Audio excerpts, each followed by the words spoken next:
Doctor. Jarrod? Yes, please. But we're more fortunate, Scott. The bank closing hurt us pretty bad, but we should be able to stay on our feet. All of our bills are paid, and most of our enterprises are solid. Audra. I'm afraid the rest of the ranchers around here are in debt up to their ears. Excuse me, Jarrod. Oh.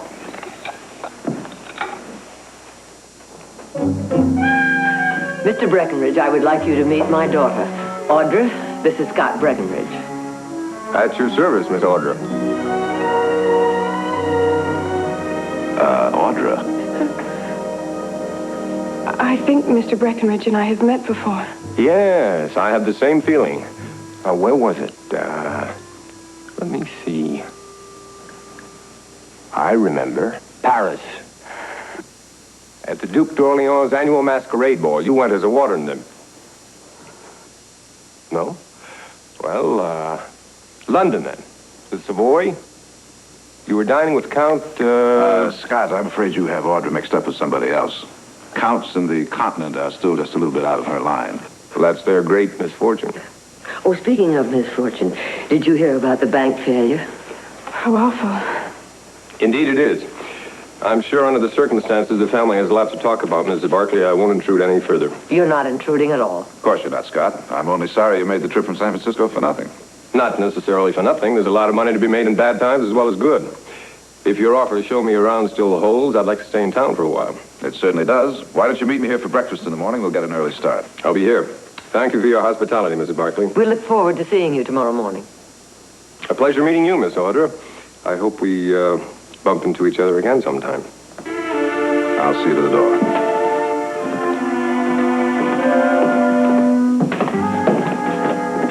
See you in the morning, Scott. Fine, Jarrod. Scott Breckenridge. Is he really as successful and brilliant as they say? Well, they don't call him the Midas man for nothing. Everything he touches turns to gold.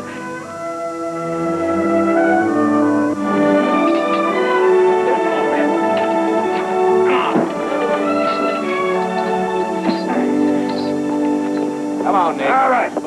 Wind him up. Got it?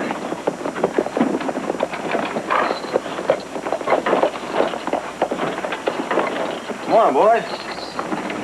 Morning, Nick. Heath? Morning. What can we do for you? That's the new feed we've been hearing about? Timothy and alfalfa. Best quality I've seen. Had stores longer than the other two. I was going to try some till yesterday. Me too. Now I haven't even got the price of a month's ordinary feed. Well, the bank's closed and didn't do any of us any good. We just talked to Fred Jefferson at the bank. He don't know when the bank is going to reopen. If we could get loans on our herds, we figured it might tide us over. We can't keep going without supplies, Nick. That's why we come to you Barkleys. Oh, we got some extra supplies, but not enough for all you boys. That ain't what we mean, Nick. We ain't asking for a handout. We was hoping maybe you'd make us a loan. Enough to get us through till the herds are sold. Don't like asking, but there's nobody else. If you Barkleys don't help us, a lot of us is going to have to sell to speculators. We'll lose everything. I wish we could help, but right now, all the cash we got on hand is just enough for payroll and expenses. It's going to have to stay that way until we sell our own herd. Is that all? That's all.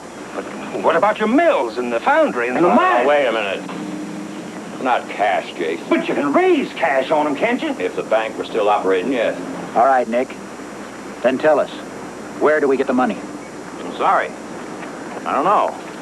Well, perhaps I do. Morning, Nick. Morning, Scott. Heath. Scott? Boys, this is Scott Breckenridge. Scott, these are our neighbors. This is Titus McKelvey, Miss McKelvey. Morning. Jace Holman, Mr. Holman. and Ed Mead. Mr. Mead. Pleasure, gentlemen. As I was saying, I have money, and I'll be happy to advance you loans in any amounts you may need. You mean on our herds? I don't know anything about cattle, Mr. Holman, on your land. What kind of terms, Mr. Breckenridge? When is the cattle market open? 90 days. All right, 90 days at 12%. That's kind of high interest, isn't it, Scott? It's twice what the bank charges. Speculators will ask higher. And they're your only alternative, gentlemen. You're right there. I've heard that Stockton cattle are the finest in the valley. Their sales should cover the loans easily. With the drought getting worse, I wouldn't count on cattle for paying off any loans. You know, you could lose a whole herd. Remember what happened the last drought? Nick's right, boys. Scott here is a personal friend, but I'd advise against taking him or anyone else up on short-term loans under these conditions. You ain't hurting for money. Jarrod's got a good point, gentlemen. There's a lot of risk involved in short-term loans for everyone. Guess it's pretty much of a gamble either way, Mr. Breckenridge. If you're willing to risk it, so are we. You got a deal. Good. Jarrod, would you draw up the necessary papers? Boys, I'm advising you against these loans. But if that's what you want, I'll draw up the papers. Your advice ain't going to feed our cattle. Thank you, Mr. Breckenridge. You got more faith in us than our neighbors. Well, I'm glad you think so, Mr. Holman. Good day, gentlemen.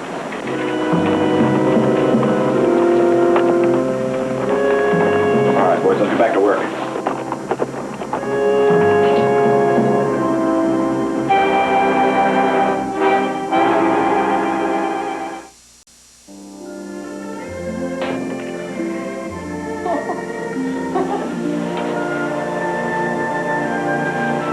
You're very quiet tonight, Jarrod. Anything wrong? No. I was just thinking about Scott Breckenridge. Wondering why he made all those loans so quickly. You know, there really isn't that much in it for him. Are you afraid he's speculating, hoping the ranchers won't be able to pay? Well, I don't like to admit it, but he could be. He's completely unpredictable at times. How can you say that when he's risking so much money just to help them?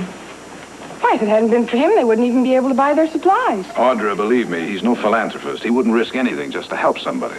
Well, you probably just don't understand him. I know him pretty well. I used to handle some of his legal affairs for him. Well, I think you're wrong. I think he's wonderful. Absolutely wonderful. Most women do. What do you mean? He means he's like me, irresistible. And he's got his choice of the most sophisticated ladies from San Francisco to Paris. So I'm afraid he wouldn't be interested in you, little sister. Well, if those women are so fascinating, why isn't he married by now? One woman is rarely enough for a man like Scott Breckenridge. The need for conquest is too strong. They simply aren't the marrying kind. Aren't they?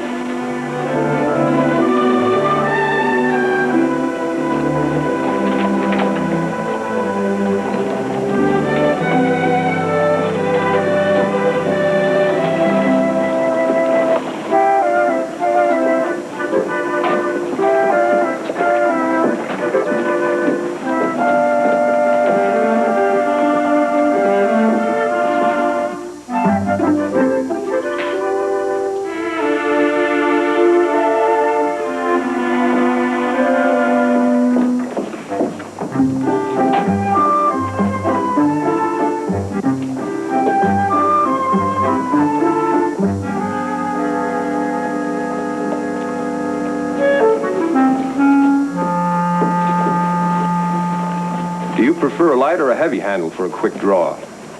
Good morning, Miss Audra. Good morning, Mr. Breckenridge. What a pleasant surprise. I was just about to say the same thing. Thank you.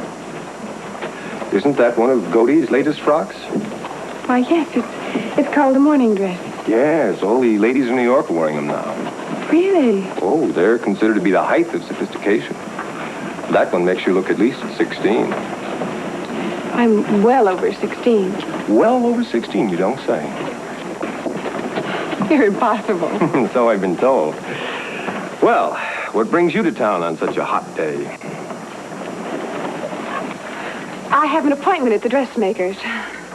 Well, may I have the pleasure of accompanying you? Well, thank you, but you needn't bother. Oh, nonsense. It's no bother at all.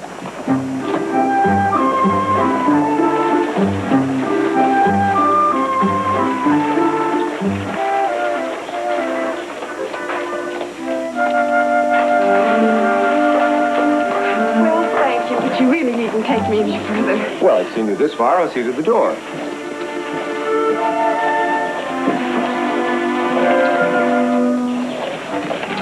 It seems that your dressmaker's forgotten about your appointment. Well, she probably just stepped out for a minute. I'll just wait. I'll wait with you. No, it really isn't necessary. I'm sure she won't be long. Why, I wouldn't dream of allowing a lady to wait alone.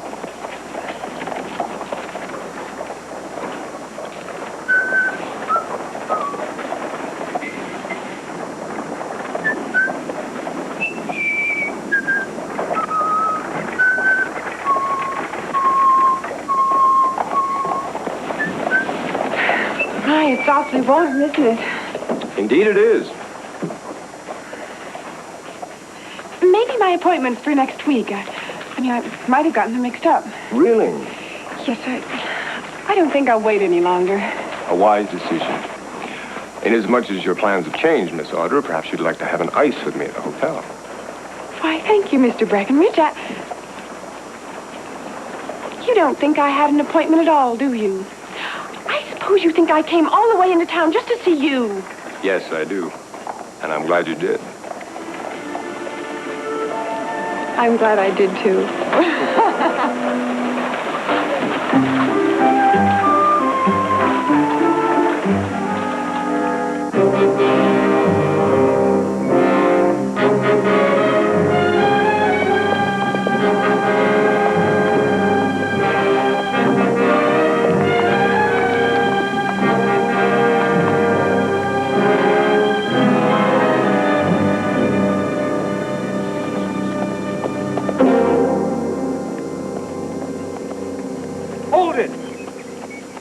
Barkley's blind or something? Didn't you see my iron stuck over there? We saw it. Well, what do you think you're doing? I got 50 head back there coming in here to drink. Well, we'll be watered out of here by the time they get here. That ain't the point. It's first come, first served at a community hole, and you know it. You agreed along with the rest. We couldn't wait, Jace. We found those cows in a dried-up water hole. No telling how long they've been without water. You still got water in your high pasture? Why didn't you take them there? They're too weak. They'd never make it that far. My cows are weak, too.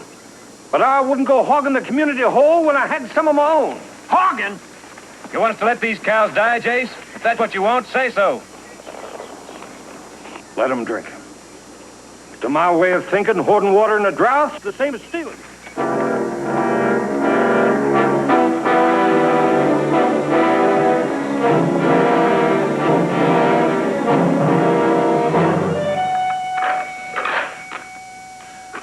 Well, how about a game, Heath? No, thanks. Jarrod? Maybe later, Nick. Come to think of it, I don't feel too much like playing either. And when I got to Paris, I discovered he taught me Italian. Hello, everybody. Sorry I'm late, Mother. We were beginning to worry. Worry? We're about to send out a posse. My apologies, Mrs. Barkley. Audra and I met accidentally in town, and I was so engrossed in her company that I completely lost track of the time. We were only concerned about her driving in the dark. Thank you for seeing her home. Not at all. Well, as long as you're here, Scott, why don't you stay for dinner? Oh, yes, God, please stay. Well, if I wouldn't be intruding, Not at all. We'd love to have you. I'll tell Silas to sit another place. Sit down, Scott. Can I get you brandy? Fine. The mother? No, thank you. Well, what's the latest on the drought situation? Getting much worse. All the little water holes around are pretty well dried up, and the ranchers are using one community water hole. And that's not working out too good either. Nick and I had a little run-in with Jace Holman today. Well, it takes courage to handle adversity. It's a quality I greatly admire, but often find most lacking when the chips are down. Well, you must figure the ranchers have courage, or else you wouldn't have made the loan. On the contrary, Heath, I think they don't. When the going gets rough, I think they'll fall apart. And then you'd acquire a great deal of valuable land without having to bargain for it at auction, right? Exactly. Well, I disagree with you, Scott. I think the ranchers around here had more than enough courage. Then I get my money back with interest. Either way, I can't lose. That's a pretty cold-blooded attitude, isn't it? A cold-blooded attitude is a necessary part of my Midas touch. As I remember, Midas came to regret his golden touch. It killed everyone he loved. I shall try to profit by his mistakes, Mrs. Barkley. Dinner's ready, Mother. I hope you like chicken Creole, Scott. Silas prides himself on it. As of the moment, it's my favorite dish. Nick?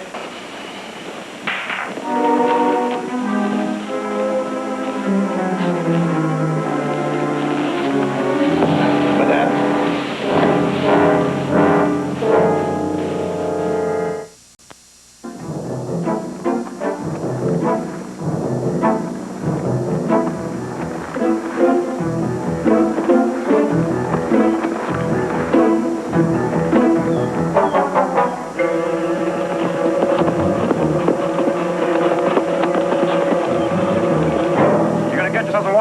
get to it because I plan to drink this whole thing dry. You don't, I guarantee to finish the job. What's the matter? Sulfur. Oh, well, now that's all we need. We bring sulfur up through. Sounded like dynamite. Yeah, right over that rise.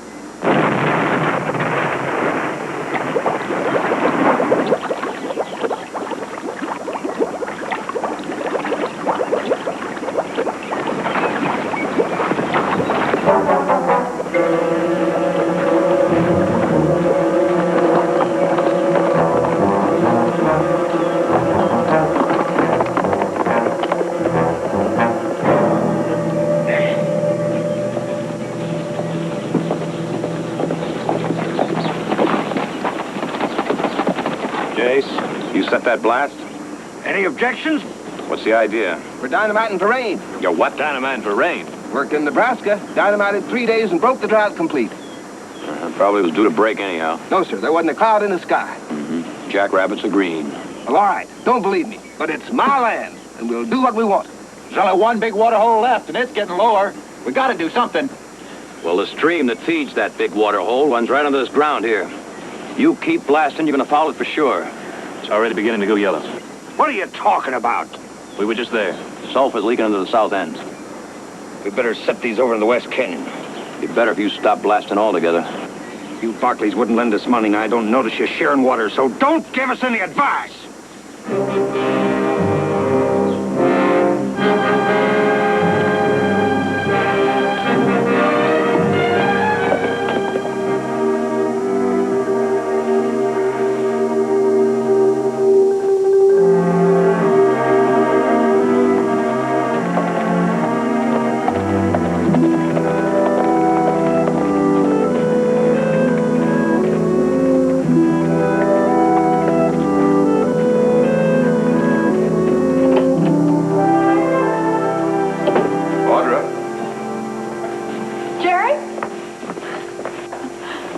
Say, young lady, wasn't that your horse I saw tied up in town today? Well, it may well have been. Why? Well, usually when you're in town, I can expect a visit. And then the extreme pleasure of taking the prettiest young lady in Stockton to lunch. Well, I appreciate the compliment, but I couldn't have had lunch with you today anyway. I gathered as much. You've been seeing quite a bit of Scott lately, haven't you? Yes, I have. And I'll never be able to thank you enough. Thank me? For what? Well, it's because of you that he came to Stockton. Well, not exactly because of me. He never was one to miss a business opportunity, you know. Well, anyway, you had something to do with it, and I can't thank you enough. Not nearly enough. Well, I wish I could honestly say you're welcome. Audra, how much do you think you know about Scott?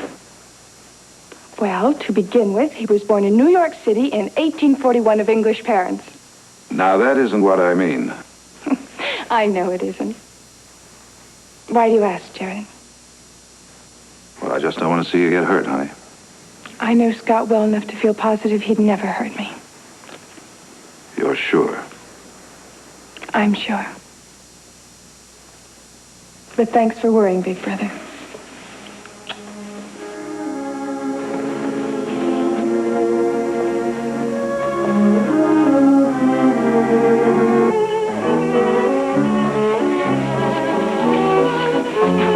You know what you are tonight?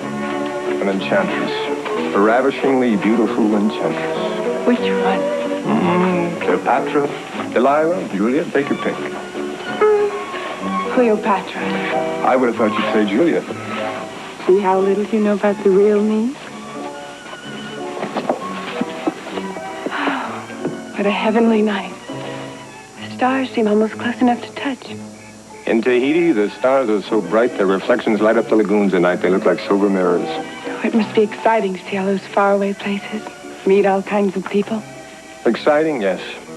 But all kinds of people are usually strangers, especially when you have to match wits with them. Strangers can become friends, can't they? Well, friends know your weaknesses as well as your strengths. And a successful businessman can't afford to let anyone get that close. Well, if there's nobody who's close, then there's nobody who cares. Nobody to share with. On the contrary, there are many always willing to share. But as for caring, the Tahitians have a saying, translated goes something like, he who climbs up the mountain looks upon the lagoon alone. Is that the way you want it, Scott? Looking down on the lagoon alone? Up until these past few weeks, I thought so. These past few weeks? That's why I took the liberty of sending for these.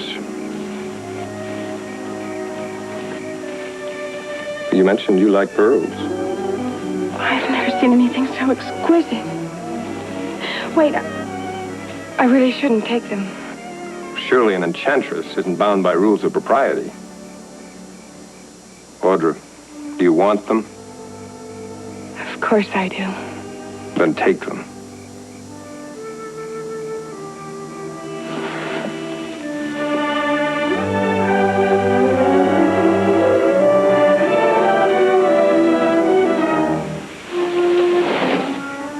How do they look? You look beautiful.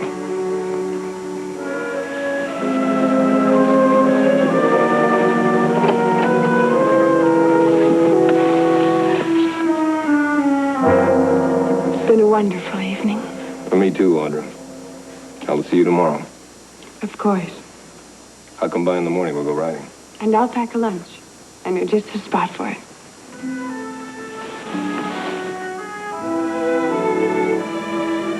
Till tomorrow. Good night.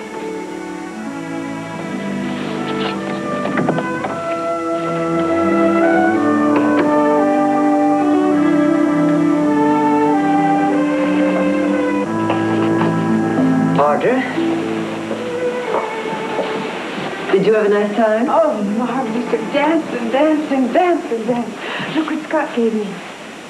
He sent to San Francisco for them. But they're lovely. Is it some special occasion? I just said I like pearls, that's all. Well, I'm sure Scott only meant to be thoughtful, Now, but... Mother, I know what you're going to say. That I shouldn't accept expensive gifts.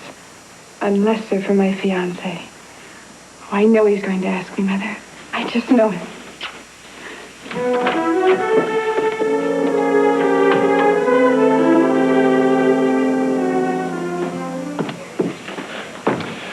Good morning, Mrs. Barkley. Mr. Breckenridge? I received your note. This is an unexpected pleasure. Thank you. May I offer you some refreshment? No, thank you. Is there someplace we could talk privately? Over here? I'm afraid this lobby doesn't offer the seclusion of, say, the Grand Hotel in Paris. No, the scandal. I'll wager that half the intrigues in Europe start at the Grand. Especially the romantic ones. Yes. At that little table on the balcony just to the left of the main staircase. Oh, yes, that French count used to meet his little ballerina there. The one his father tried to buy off. Now, what was her name? Minette Duclair. Lots of men used to meet her there. Oh? Oh, she must have been more experienced than she appeared. Well, theatrical people generally are. Not only theatrical people. I found in most walks of life, appearances can be deceiving. Audra's a very good example of that. Audra, deceiving. I don't think those two words go together.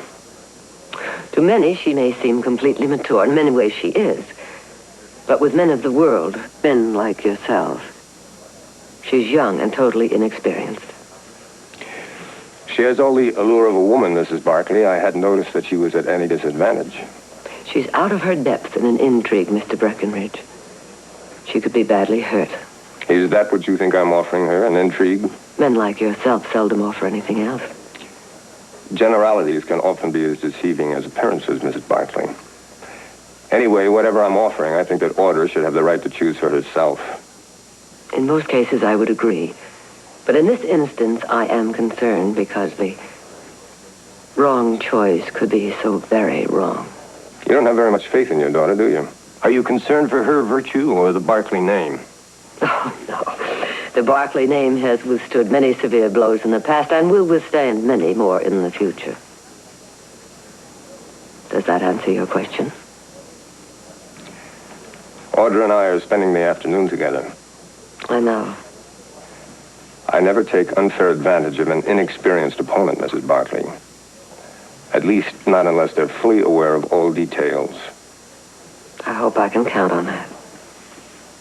Good day, Mr. Breckenridge. Good day, Mrs. Barkley.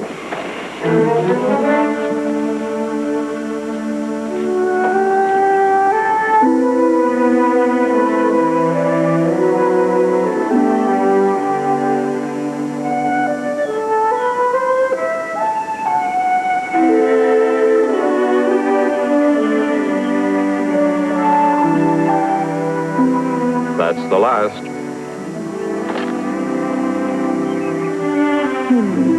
Half for you and half for me. What was that? Oh, that's the ranchers. They're dynamiting for rain. I'm sorry.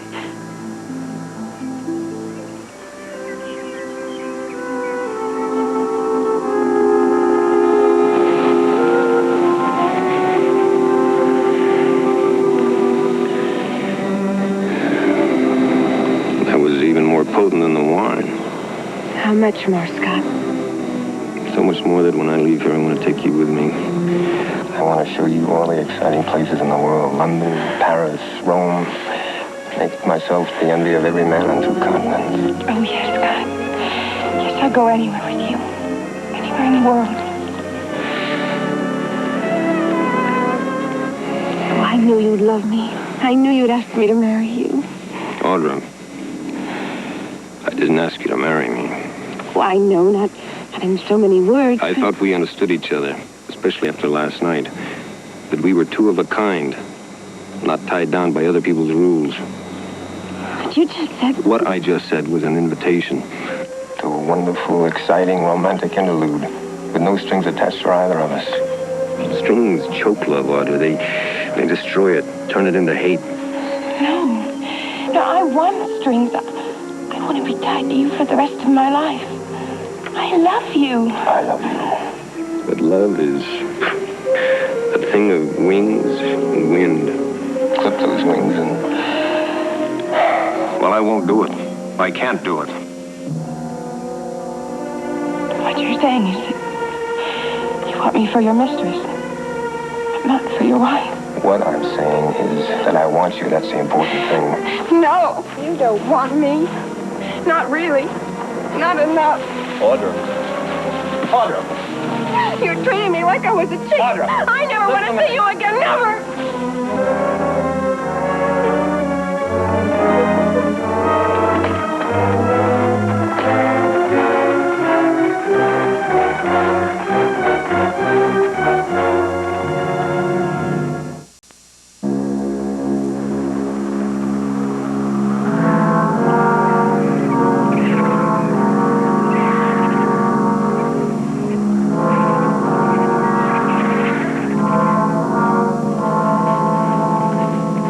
Never been a drought like this since I've been in the valley. It's bound to break soon. All we need is a little time. I'm standing firm, gentlemen. I want the full amount with interest, and I want it 1 week from today when it's due. We can't pay by then, and you know it.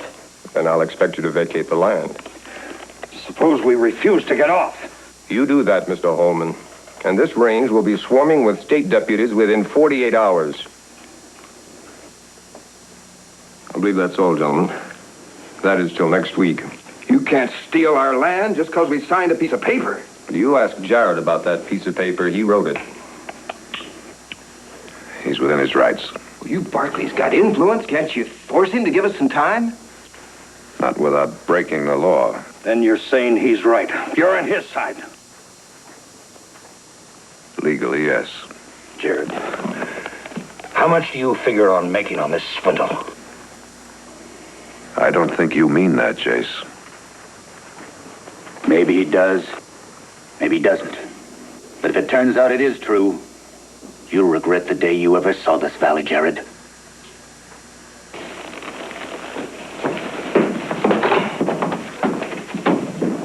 Scott, I'm going to ask you one more time.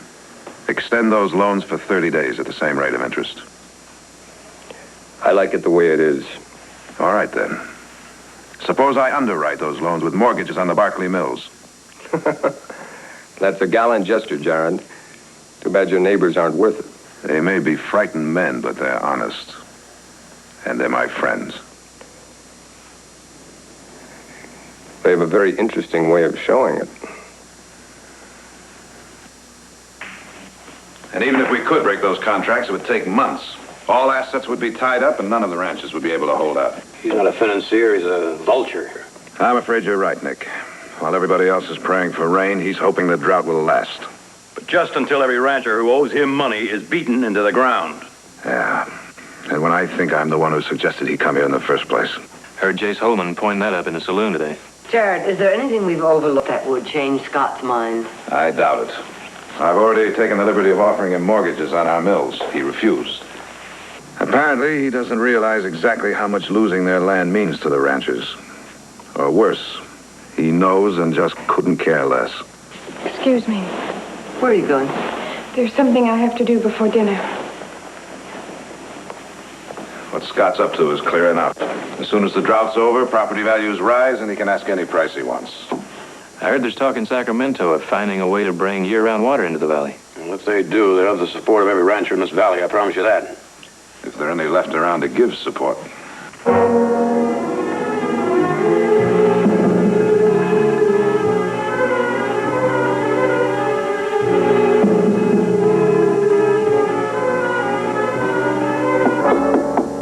Who is it?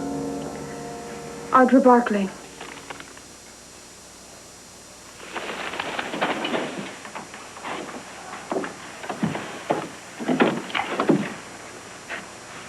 Audra? May I come in? I rather thought a bachelor's hotel room was a little out of bounds by your rules.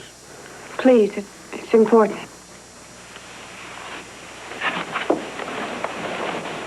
I know you're surprised to see me. After our last meeting, it is a little unexpected. I didn't want to come. I had to. Had to? Why? Because I have to make you understand how important the rancher's land is to them. It's not just property, Scott. It's their whole life. And if you take it away from them, then they won't have anything. Not anything.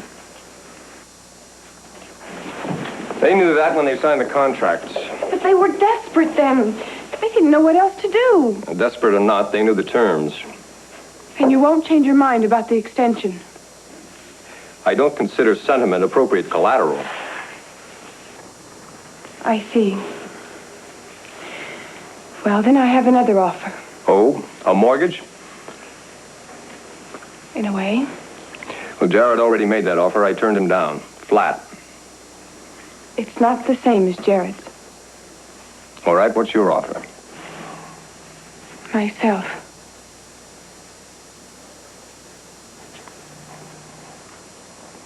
That's an interesting offer. Go on. If you'll extend the loans to the ranchers, I'll go away with you. I see. And I'll stay for as long as you want me.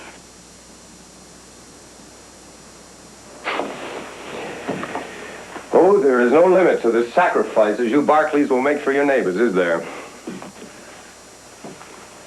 You place a high value on yourself. That land is worth over $500,000. What makes you think you're worth that?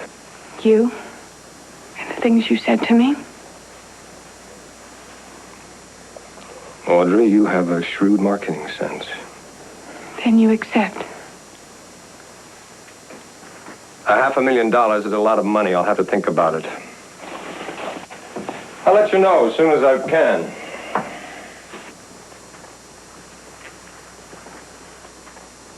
You're the most despicable man I've ever known. I rather imagined you thought that.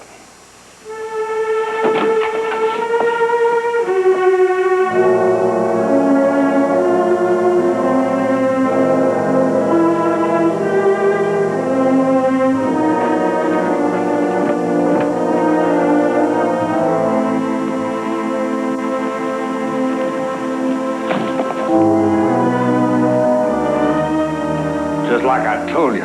Thick as thieves. The whole bunch of them.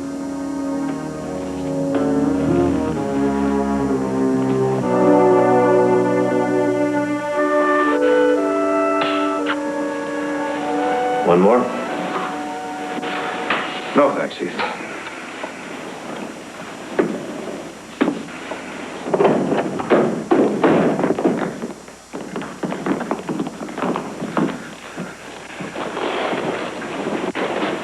Gentlemen. Jace, how is your wife? Fair enough. Titus, has that grandson of yours started walking yet? He sure has, Victoria. Good. Ed, I understand your mother's 70th birthday is tomorrow. I'll send her over some apple cake. I know she likes it. We didn't come here for apple cake. Or nice talk either. What did you come here for, Jace? We figured you Barkleys are in cahoots with Breckenridge on this loan deal. That's why you brought him here. Jace, you're wrong, and you know it. We don't know nothing of the kind. What are you driving at, Jace? If you're not all in the same boat, what was your sister doing with Breckenridge at his hotel? What, you? Heath, let him finish. All right. We come for some straight answers. If we don't get them, we'll dynamite till every water hole in this area's fouled and there ain't a Barkley steer left alive. That won't be necessary.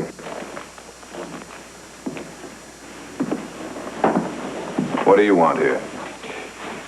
When I last saw these gentlemen, I assumed that they were on their way here, so I thought I would come along and clear the air.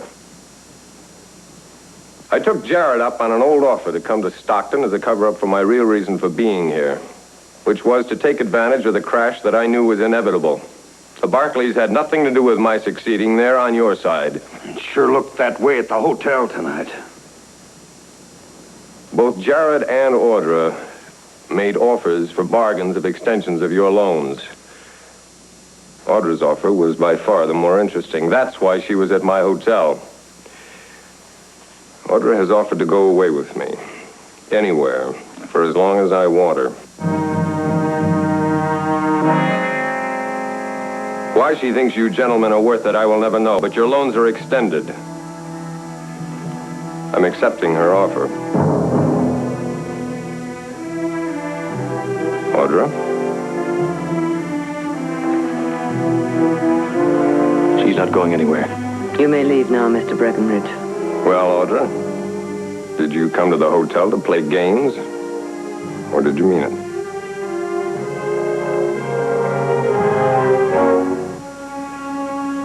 I meant it.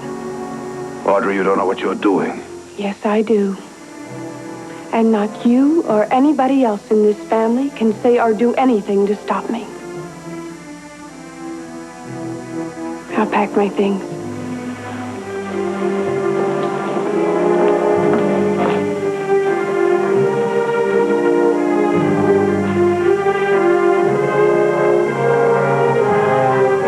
Speaking for myself, I don't think I accept your extension, Mr. Breckenridge. The extensions are granted whether you accept them or not. Gentlemen. On the other hand, Mrs. Barkley, I have no intention of letting your daughter go through with her promise to me. I once said that I admire courage. I had never thought to find so much in one so young and so beautiful. Will you tell her goodbye for me? I will. And thank you. I can find my way out.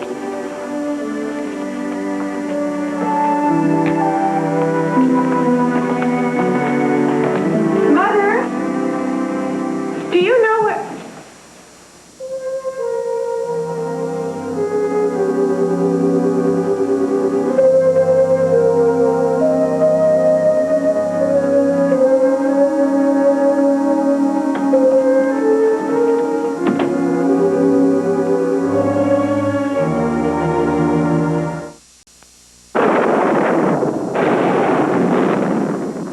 Thunder and lightning. The drought's over.